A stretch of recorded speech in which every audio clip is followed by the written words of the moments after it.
kulanti wacan oo wanaagsan dhegeystayaal kuna soo dhawaada qaybta 443aad ee barnaamijka tubta nabaddu idiin soo gudbiyo howlgalka qaramada midoobay ee kaalmeynta kala guurka ah ee Soomaaliya UNTMIS. mahadsanid Faisa, maantana waxaan ka hadlaynaa qayb muhiim ah oo ka mid ah dhaqaalaha Soomaaliya, waa xawilaadaha oo ay ku tiirsan yihiin nolosha malaayiin qoys oo Soomaaliyeed. aad iyo aad Cabdicasiis, lacagaha dibadda laga soo xawilo ayaa door muhiima ka ciyaara soo kabashada iyo kobaca dhaqaalaha Soomaaliya kadib 10 sano oo colaado ah. waxaa arrin la bogaadiye ah sida lacagaha ay soo diraan qurbo-joogta Soomaaliyeed ay gacan uga geystaan horumarinta dhaqaalaha waddanka, hagaajinta helitaanka waxbarashada iyo taageeridda qoysaska ku nool gudaha waddanka. taasi waa sax, sida ay tilmaamayso wasaaradda maaliyadda Soomaaliya, lacagaha xawilaadaha ah oo ay soo diraan qurbo-joogta Soomaaliyeed ayaa ka kordhay 2.102 bilyan oo dollar sanadkii 2023 wuxuuna gaaray 2.401 bilyan oo dollar, taasoo ah koror gaaraya 14.2 boqolkiiba. taasi waa xaddi lacageed oo badan marka la eego caqabadaha dhaqaale ee caalamiga ah iyo kuwa maxalliga ah, laakiin sidoo kale tani waxay dhalinaysaa su'aal muhiima oo ku aadan sida lacagahan loo maareeyo iyo sida ay u saameeyaan dhaqaalaha maxalliga ah.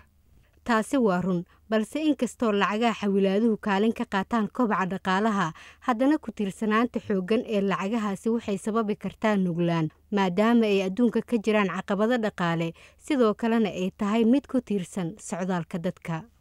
si kastaba ha ahaatee, bahwadaagta caalamiga ah ee Soomaaliya waxay ku taageerayaan qaybtan xoojinta helitaanka adeegyada maaliyadeed ee rasmiga ah, yaraynta qarashka iyo xaqiijinta u hoggaansanaanta halbeegyada caalamiga ah iyo qodobo kale oo badan. tusaale ahaan sanadkii 2023 sanduuqa qaramada midoobay ee horumarinta lacagaha United Nations Capital Development Fund ayaa daabacay warbixinta qiimeynta nidaamka lacag bixinta, taasoo qiimeysa hanaanka xawilaadda dalka iyadoo diiradda saarta hagaajinta qulqulka xawilaadda iyo nidaamyada lacag bixinta casriga ah. sidoo kale waan arki karnaa natiijada ka dhalatay tallaabooyinkan. tusaale ahaan, dad badan ayaa u wareegay adeegsiga lacagaha telefoonka lagu diro halkii laga isticmaali lahaa xawilaadaha, taas oo fududaysay in adeegga lacagtu uu gaaro dadka miyiga ku nool halkaas oo ay xadidan yihiin adeegyada isgaarsiintu. lacagaha xawilaadda waxay saameyn ku leeyihiin dhaqaalaha iyo guud ahaan horumarka. maanta waxaan wax badan ka ogaan doonaa tallaabooyinka dowladda iyo sida loo kordhin karo qulqulka xawilaadaha, caqabadaha ay wajahaan kuwa lacagaha soo dira iyo kuwa loo soo diro, iyo sidoo kale caqabadaha ka jira nidaamyada xawilaadaha. haddaba si aan arrintani wax badan uga ogaano, waxaa stuudiyaha nagula sugan Cabdiraxiin Ciise Cadow, wasiirka maaliyadda iyo horumarinta dhaqaalaha dowlad goboleedka Hirshabelle, iyo Dr. Ismaaciil Cali Siyaad oo ah falanqeeya arrimaha dhaqaalaha iyo maaliyadda. Dr. Ismaaciil, haddii aan adiga kugu bilaabo, sidee ayay Soomaaliya ugu tiirsan tahay xawilaadaha marka la barbar dhigo dalalka kale ee gobolka? maxaase cashiro ah oo ay Soomaaliya ka baran kartaa khibradaha dalalkaas? lacagta ay soo dirto qurbo-joogtu aad iyo aad ayay muhiim ugu tahay Soomaaliya. haddii aad cabirkiisa xisaabiso, Soomaaliya waxay u dhigmataa 19% ilaa 20% ayay ka tahay lacagta la soo diro wax soo saarka dalka. haddii aan ku sheego, Soomaaliya waxaa hadda haysta naaqus xagga ganacsiga caalamka ay la leedahay, ama waxaa af Ingiriisiga lagu yiraahdo trade deficit, oo macnaheedu yahay waxyaabaha Soomaaliya badeecada ay soo dhoofsato ayaa wax badan ka badan waxyaabaha Soomaaliya ay adduunyada u dhoofiso. marka Soomaaliya waxay u baahan tahay lacag dheeraad ah oo ay wax ku soo iibsato, waxyaabaha dheeraadka ay ku soo iibsato oo ay ku bixiso. lacagtaasuna badankeedu waxay ka timaadaa qurbo-joogta Soomaaliyeed. haddii aan tusaale ahaan soo qaato sanadkii hadda lasoo dhaafay 2024, Soomaaliya waxay ka heshay qurbo-joogta Soomaaliyeed dhinaca xawaaladda wax ka yar 2 bilyan oo dollar, qiyaastii 1.73 bilyan oo dollar. bariga Afrika waxaa ugu badnaa waddanka Ethiopia. Ethiopia waxay sanadkii 2024 ay ka heshay qurbo-joogteeda 6 bilyan oo dollar. waxaa ku xiga Kenya oo iyaduna helay wax ka yar 5 bilyan 4.7 bilyan ayay Kenya ka heshay qurbo-joogta.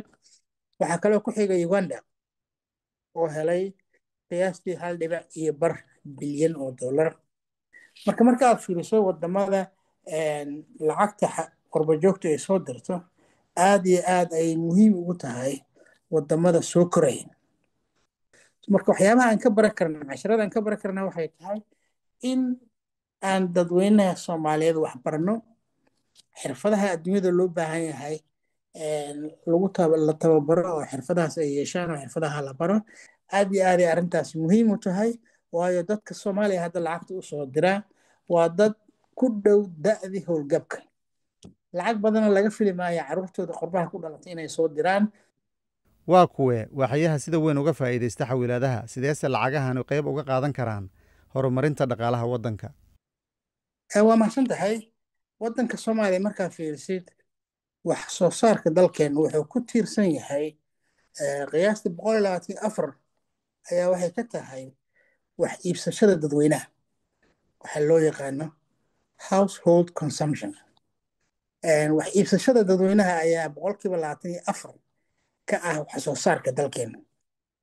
marka waxyaha ka faa'iiday oo lacagta sida tooska ah lacagta qurbo joogta ay soo dirto tooska uga faa'iida waxyaha ganacsiga waxaa ka mid ah waaxda tafaariiqda ama retail sectorka, wax gadashada tafaariiqda. waxaa loo soo diraa Soomaalida, qoysas badan ayaa qurbaha ka hela biilkaasna badanaa wuxuu ku baxaa waxyaabaha aasaasiga ah dadweynuhu u baahan yihiin.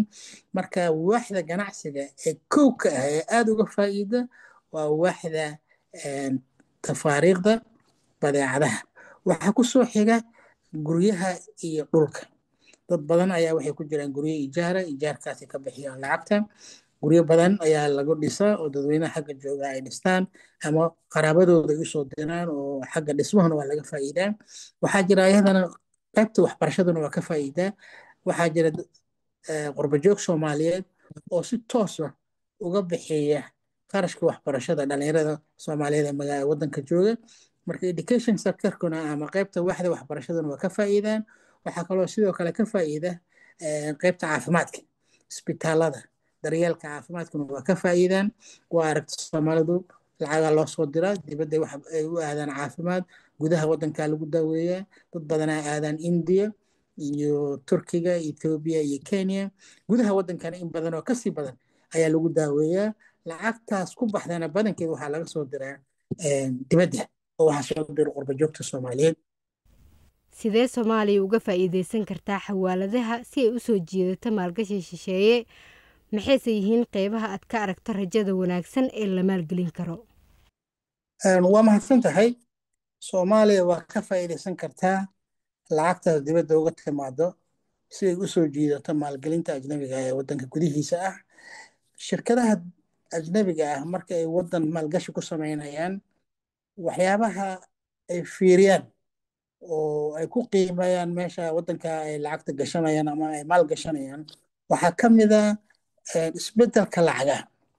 in lacagta localka ah ee waddankaas ay dhacdo, lacagta waddankaas laga isticmaalay inay dhacdo, ama wadamadaas ay galaan oo maalgelinta lagu sameeyo in xanibaad ay ku soo rogaan la bixitaanka lacagta. Soomaaliya arrintaas waa ka duwan tahay. waddanka Soomaaliya waxaan ku isticmaalnaa doolarka Mareykanka. dadweynuhu waxaa mushaharkoodu yahay doolar, waxay wax ku iibsadaan doolar. marka shirkadaha yimaadaa waddanka lama kulmi doonaan foreign exchange risk ama isbedbedelka iyo khatarta ka timaada isbedbedelka lacagaha. marka in badan waxaa hoos uga dhacaya khatarta ay ku qabaan dalalka kale ee lacagahooda isticmaalaan. Soomaaliya arrintaas kama jirto, waxaa la isticmaalaa doolar. doolarkana waxaa koontaroola dowladda Mareykanka. marka khatarta xagga isbedelka qiimaha lacagaha waa wax weyn oo soo jiida karo, loo adeegsan karo soo jiidashada maalgelinta ajnabiga ah. marka waxaan samaysan karnaa in shirkada ajnabi ama shirkada Soomaaliyeed ay maal gashtaan waaxda daryeelka caafimaadka si looga baaqdo aadista dibadda loo aado waxbarashada. marka qayb ee caafimaadka loo aado oo India caafimaad loo aado waa laga faa'iidaysan karaa. si gaar ah waxaa maalgelinta aan u baahannahay Soomaaliya looga baahan yahay waa technology. aad iyo aad ayuu u mahadsan yahay. kaasina wuxuu ahaa Dr. Ismaaciil Cali Siyaad oo falanqeeya arrimaha dhaqaalaha iyo maaliyadda. balse iminkana aan u gudubno waraysi aan la yeelanay Cabdiraxiim Ciise Cadow, wasiirka maaliyadda iyo horumarinta dhaqaalaha dowlad goboleedka Hirshabeelle. wuxuu ugu horreyn ka jawaabayaa su'aal ku saabsan kaalinta lacagaha xawilaadu ka qaataan nolosha qoysaska Soomaaliyeed. xawaaladuhu horta waxay laf dhabar u yihiin dhaqaalaha dalka guud ahaan, waana il muhiim ah oo kobaca dhaqaalaha dalka loo yaqaano GDP-da kaalin weyn ka qaata. Sanadkii 2023 tirakoob hay'adda istatistiika qaranka ay samaysay wuxuu caddeynayaa in kobaca dhaqaalaha sanadkaasi xawaaladuhu ay ku biiriyeen 14.85 boqolkiiba wax soo saarka guud ee dalka, oo u dhiganta 1.63 bilyan oo dollar. Xawaaladuhu marka waa il muhiim ah oo kobaca dhaqaalaha runtii kaalin weyn ka gasha. Inta badan runtii dadka xawaaladaha loo soo diro sida aad sheegtay waxay u badan yihiin xilliyada duruufuhu ay dhacaan, sida abaaraha, colaadaha, cudurrada. Markay bulshooyinka ku dhacaan ayaa waxaa aad loo caawinta xawaaladaha dadka dibadda jira amba diasporada ay usoo dirayaan ay aad u badataa runtii. Taasina waxay keentaa in adeegyadii bulshada, dadkaasu baahidii bulshada ay qabtay, sida haddii xanuun jiro isbitaal, iskuulaadka waxbarashada iyo iyo nolosha caadiga ah, nolol maalmeedka ahba ayay kaalin weyn ka gashaa ama ay ku tiirsan yihiin. Waana runtii aad iyo aadan ugu mahadcelinaynaa bulshada Soomaaliyeed ee dibadda jirta, meelaha kala duwan, Yurub iyo Ameerika ha u xoog badnaadaano. maxay yihiin caqabadaha ugu waaweyn ee wajahaya fududeynta xawaalad ammaan ah isla markaasna daahfuran iyadoo maanka lagu hayo dhibaatooyinka bini'aadanimada iyo culeysyada dhanka ammaanka ah? Runtii sida aad sheegtay su-aashaada ku jirtay, labada caqabado oo aad tilmaantayba waa jiraan. Caqabada midda koowaad waxaa waaye qaabka daahfurnaanta iyo nidaamka waafaqsan maamulka maaliyadeed ee dalka. Taas runtii maadaama xawaalaaduhu inta badan ay ku xiran yihiin bangiyada dalka, oo inta badan ay xawaaladaha waaweyn ay leeyihiin bangiyo, waxaa jira si loo helo qaab daahfurnaan ah oo hufan. Sharciyo ayaa jira oo maamulka maaliyadda dalka la yiraahdo, oo bangiyada iyo xawaaladahan inta badan waxay hoos tagaan bangiga dhexe ee Soomaaliya ayaa kaalin weyn ka qaata. Waxaa la sameeyey sidii loo diiwaan geli lahaa bangiyada iyo xawaaladaha. Waxaa la sameeyey sidii ay u waafaqi lahaayeen shuruucda dalka ee maamulka maaliyadda dalka. Waxay leeyihiin ayaga laftoodu isku xiro iyo dallado dhexdooda ah ayaa jiro ay ku midaysan yihiin. Waxaa la siiyaa shahaadooyin iyo inay aqoonsiyo la xiriira arrimaha runtii la xiriira sharciyada iyo inay waafaqeen shuruucda dalka. Waxaasoo dhan runtii waa wax ay socoto hawshooda iyo dowlad dhiska Soomaaliya qayb ka ah. Waxaa jira qaacido dowladaha waaweyn oo Yurub iyo Mareykanka iyo waxay yiraahdaan qofka lacagta diraayo waa naqaana laakiin qofka loo diraa ma naqaano.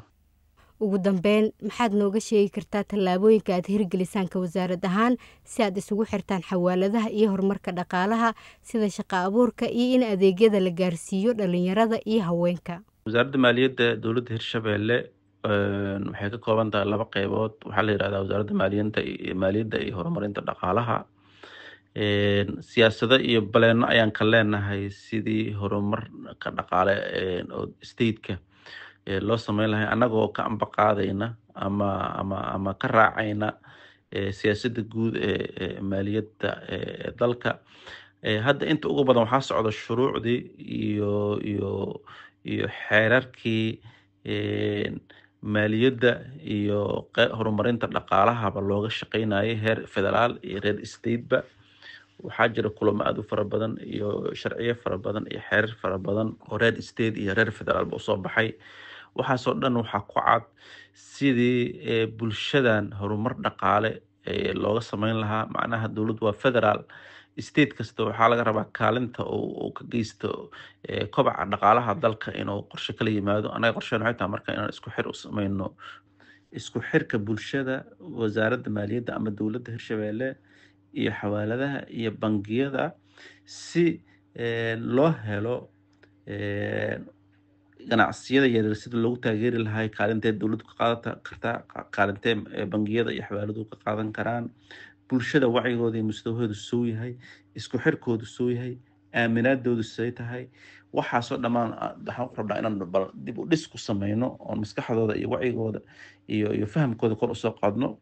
aad iyo aad ayuu u mahadsan yahay. kaasina wuxuu ahaa cabdiraxiim ciise cadow, wasiirka maaliyadda iyo horumarinta dhaqaalaha dowlad goboleedka Hirshabelle oo marti noogu ahaa barnaamijka Tubta Nabadda.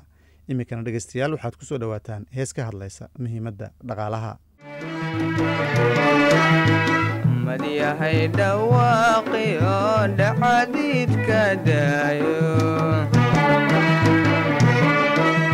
dhaqaalaha dhaqaalaha dhaqaalaha dhaqaalaha dhaqaalaha daniya dhaqaalaha dhaqaalaha dhaqaalaha dhaqaalaha dhaqaalaha daniya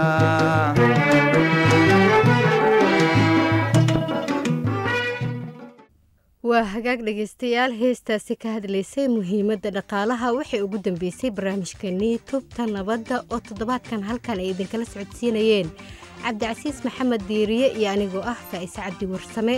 fadlan noo soo gudbiya aragtiyadiina adinkoo noogu soo hagaajin kara barta aan ku leenahay Facebook oo ciwaankeenu yahay Tubta Nabadda. hase yeeshee waxaad hadda u diyaargarowdaan qaybtii ugu dambeysay barnaamijka oo ah qaybtii qadadka taleefanada adinkoo naga soo wici kara taleefan nambarada idaacadaha aad barnaamijkan ka dhageysanaysaan.